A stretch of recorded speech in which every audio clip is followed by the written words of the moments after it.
नमस्कार दोस्तों, कैसे हैं आप सभी। आज की कहानी का शीर्षक है यही सच है। वह नाश्ता करके दफ्तर जाने की तैयारी में ही था कि फ़ोन की घंटी बजी।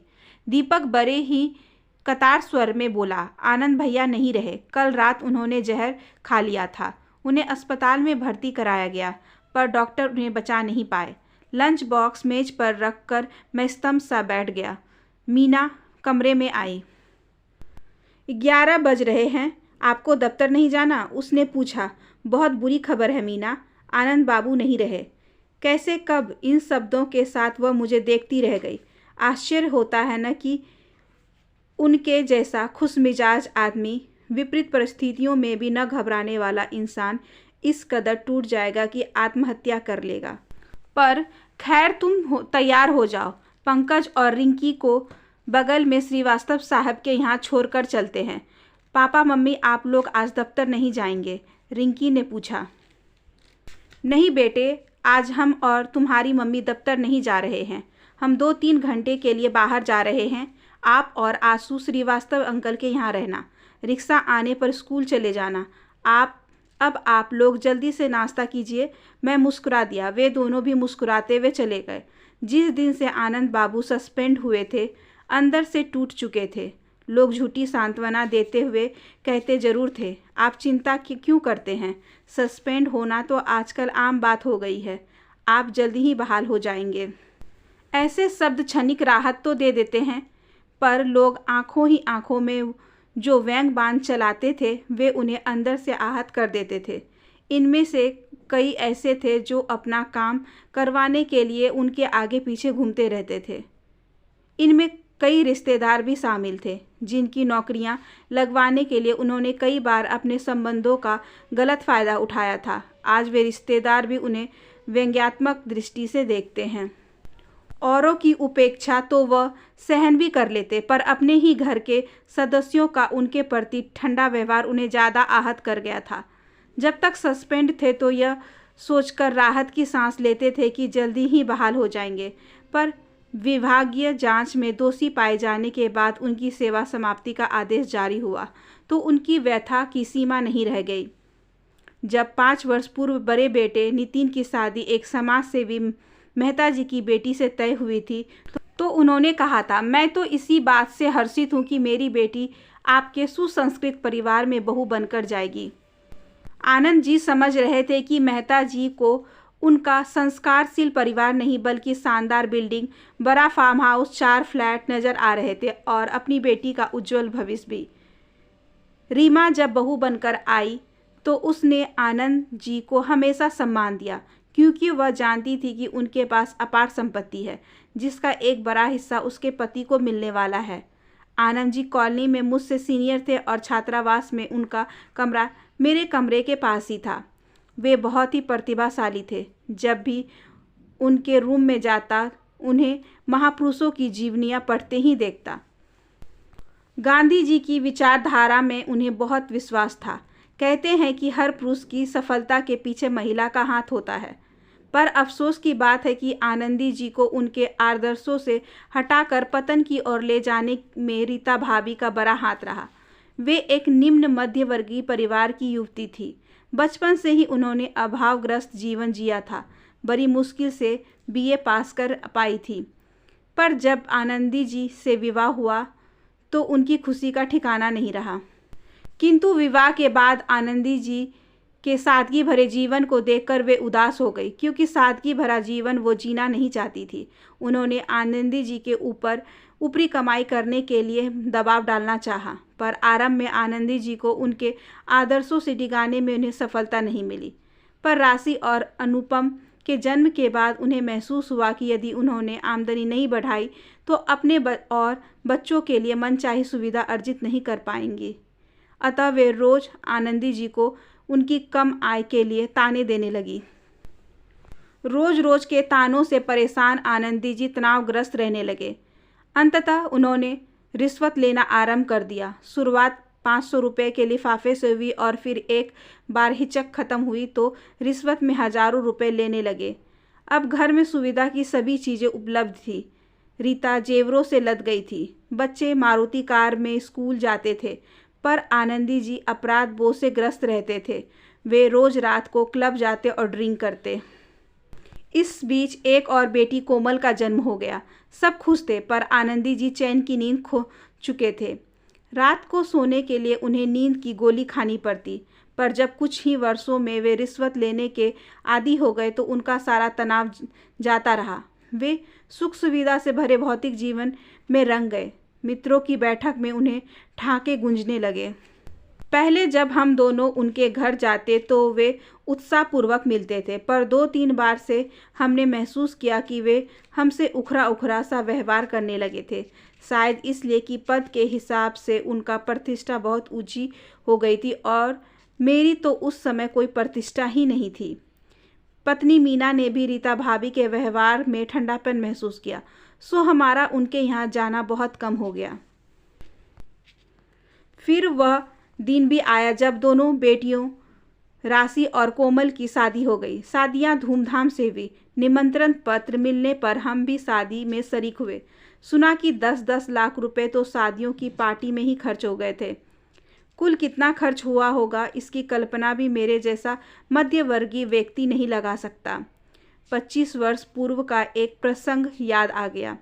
एक दिन छात्रावास में प्रेमचंद्र जी की एक कहानी का जिक्र होने पर उन्होंने कहा था, वाकई पैसों वालों के घर में बेटी बिहानी की बजाय दहेज से उनका घर भर देने की अपेक्षा बेटियों का हाथ गरीब लेकिन स्वाभिमानी और स्वावलंबी युवकों के हाथ में देना बेहतर है। वही आनंदी जी अब कितने बदल चुके थे। राशि और कोमल विदाई के समय जब गहनों में दमक रही थी तो उनकी मुख मुद्रा में सौम्यता और सहनशीलता कहीं नजर नहीं आ रही थी। एक बेटे नरीन को उन्होंने गैस में एजेंसी दिलवा दी और दूसरे बेटे कमल ने मेडिकल स्टोर खोल लिया। प्रसन्न परिवार की 2 सुंदर युवतियां पुत्रवधू के रूप में परिवार में आ गई। आनंदी जी को महसूस हुआ जैसे वे संसार के सबसे सुखी इंसान बन गए, पर पाप का घड़ा आखिर फूट कर ही रहता है।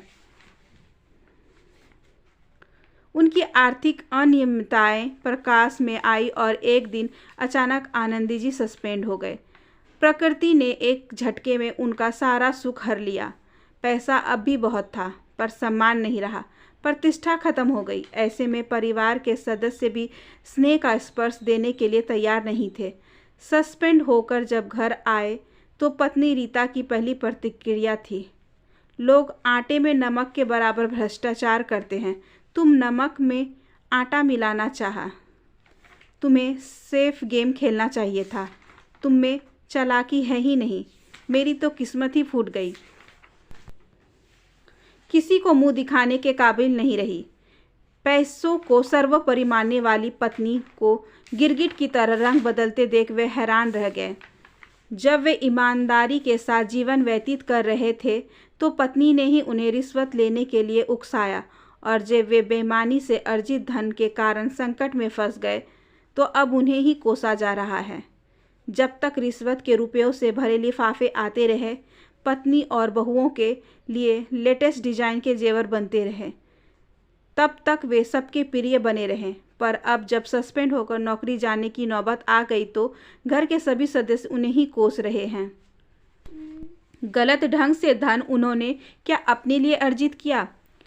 कॉलेज के दिनों में भी उन्हें कोई गलत शौक नहीं था। सिगरेट और शराब की लत तो दूर रही, उन्हें महंगे कपड़े पहनने तक का शौक नहीं था। यह सब सोचते सोचते निश्चित रूप से आनंदी जी व्यथित हुए होंगे। आनंदी जी के घर जाने से पूर्व मैं जिस हृदय विदारक दृश्य की कल्पना कर रहा था वह वहां पहुंचकर देखने को नहीं मिला। रीता भाभी के अलावा कोई विशेष दुखी नजर नहीं आया। दोनों बेटियां राशि और कोमल माँ को संभालते हुए वे कह रही थी कि काश वे अपने पापा से अंतिम समय में मिल पाती। इन बेटियों ने पिछले 9 महीनों में पापा से मिलना तो दूर, उन्हें सहानुभूति का एक पत्र भी नहीं लिखा था। आनंदी जी के चचेरे भाई दिनेश ने बताया कि कोमल का 2 माह पूर्व फ़ोन जरूर आया था। तब उसने माँ से कहा था कि जब से पापा सस्पेंड हुए हैं और उनकी विभागीय जांच शुरू हुई है, ससुराल वालों ने मेरा जीना हराम कर दिया है। पति और सास ससुर मुझ पर कटाक्ष करते हैं, पापा को इतना लोभ नहीं करना चाहिए था। दिनेश से यह सब सुनकर मैं सोच रहा था कि इस बेटी ने अपनी शादी के समय लाखों रुपए खर्च होते समय तो पिता से नहीं पूछा कि इतना रुपया कहाँ से आ रहा है। उसने यह भी नहीं कहा कि आप इतना रुपया खर्च मत कीजिए। उस समय तो वैभव का प्रदर्शन सुखद लग रहा होगा। उसने सोचा होगा कि भरपूर दहेज लाने से उसे ससुराल वाले में दुलार और सम्मान मिलेगा। काश उसने पापा से एक बार कहा होता कि मेरे सुख के लिए गलत ढंग से धन अर्जित मत कीजिए, तो संभवतः पापा की चेतना जागृत होती। राशि ने तो फ़ोन पर ही पापा से कहा था, पापा आपने यह क्या किया? आपकी इस हरकत के कारण ससुराल वालों के सामने मेरा सिर झुक गया। निश्चित रूप से बेटी के इन कटु वचनों को सुनकर आनंदी जी स्तब्ध रह गए होंगे। जब 2 वर्ष पहले दामाद को उपहार में मारुति कार दी थी, तब तो राशि ने नहीं सोचा कि मारुति कार देने के लिए पापा के पास पैसे कहाँ से आए। पापा कोई गलत काम तो नहीं कर रहे, पर तब तो उसे पापा संसार के सबसे ज़्यादा प्रिय लगे होंगे, जिन्होंने मारुति देकर ससुराल में उसका मान बढ़ाया। आज उनके द्वारा पाप की याद में आंसू बहाए जा रहे थे, सिर्फ दुनिया को दिखाने के लिए। मेरे सामने बैठे दोनों दामाद आनंदी जी की महानता के राग अलाप रहे थे। उन्होंने हमेशा मुझे पिता जैसा स्नेह दिया। इसी स्नेही दामाद ने 1 महीने पहले अपनी पत्नी से कहा था, तुम्हारे पिता ने अनैतिक आचरण के कारण मेरा सिर शर्म से झुक गया है। ऐसे आदमी को ससुर कहने में भी मुझे शर्म आती है। दिनेश ने बताया कि उस दिन बहू ने अपने व्यंग बाणों से आनंदी जी को आहत कर दिया था। बड़े बेटे नितिन ने पत्नी से पूछा, तुम्हारे भाई की शादी है, पर अपने यहाँ तो निमंत्रण पत्र नहीं आया। बहू ने अजीब सी मुख मुद्रा बनाकर कहा, ससुर जी के कारनामे प्रदेश के सभी अखबारों में छप चुके हैं, उन्हें बुलाकर अपनी जगहसाई करवानी है क्या?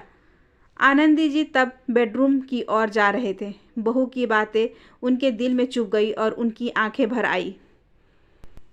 आज वही बहू आंसू बहाते हुए कह रही थी, मेरे प्रति उनका बेटी जैसा स्नेह मैं आजीवन भूल नहीं सकती। आज आनंदी जी की मृत्यु के 1 वर्ष बीत चुका है। रीता भाभी बेटे बहू पोते पोतियों के बीच सुख से रह रही हैं।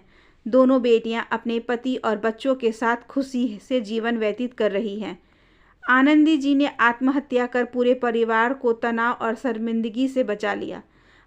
हमारे समाज में मृतक व्यक्ति की आलोचना नहीं की जाती, इसलिए आनंदी जी ने अनैतिक आचरण का अब कोई जिक्र नहीं करता। पूरा परिवार उनके द्वारा अर्जित धन का आराम से उपभोग कर रहा है, क्योंकि अब कोई उन पर प्रतिकूल टिप्पणी करने वाला नहीं है। आनंद जी की मृत्यु के 1 वर्ष बाद भी मैं उन्हें भुला नहीं पाया। आदर्शवाद से डिगे एक इंसान की मृत्यु से मेरा मन व्यथित है। काश हम इस सच को स्वीकार कर पाते कि यदि हम अपने परिवार के लिए अनैतिक साधनों से धन अर्जित करते हैं, तो परिवार के सदस्य अवश्य उस धन से प्राप्त सुविधाओं का उपभोग करेंगे। पर यदि हम पर कोई लांछन लगता है, तो संकट के दौरान हमारा परिवार भी हमारा साथ नहीं देगा। आदर्शवाद और ईमानदारी की भावना को त्यागना व्यक्तिगत रूप से आनंदी जी को बहुत महंगा पड़ा। बेईमानी से अर्जित धन उनके तनाव का कारण बना और आत्महत्या का भी। हम में से कईयों ने भौतिक सुख पाने की होड़ में आदर्शों के कहीं पीछे छोड़ दिया है। क्या यह सही है? आशा करती हूँ कि आज की ये छोटी सी कहानी आपको अच्छी लगी होगी। अगर अच्छी लगी हो तो please like share and subscribe करें। हमारे चैनल को ज़्यादा से ज़्यादा शेयर करें और बेल आइकन को ज़रूर प्रेस कर लें, ताकि अगली वीडियोज़ की नोटिफिकेशन आपके पास सबसे पहले पहुँचे। धन्यवाद।